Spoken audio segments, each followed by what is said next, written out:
তোমাদের রানী স্টার জলসার অন্যতম জনপ্রিয় ধারাবাহিক, সবাইকার পছন্দের এই ধারাবাহিকটি। এখানে মুখ্য চরিত্রে আছেন অর্কপ্রভ এবং অভিকা। তাদের এই নতুন জুটি ইতিমধ্যে পছন্দ করেছে দর্শক। এবার ধারাবাহিকের দর্শকের জন্য খুব খারাপ খবর সামনে এলো।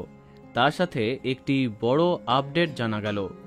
তোমাদের রানী ধারাবাহিকে টাইম লিপের পরে রানী দুর্জয় ঝগড়া রাগারাগি করেও আস্তে আস্তে কাছে আসছিল, কিন্তু এর মধ্যেই সব এলোমেলো।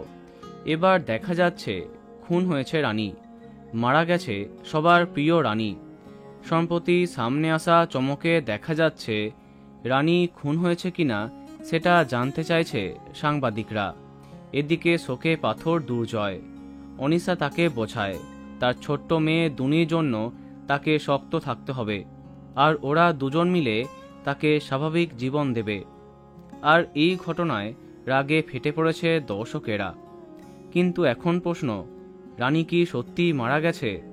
কে খুন করেছে তাকে, বড় বৌদি নাকি অনিশা?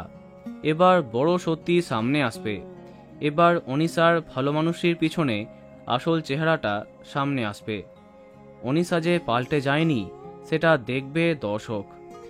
এদিকে রানী মারা গেলে কি জমবে গল্প? না, একদমই নয়। কিন্তু দেখা যাক এখানে কি চমক আমাদের জন্য অপেক্ষা করছে।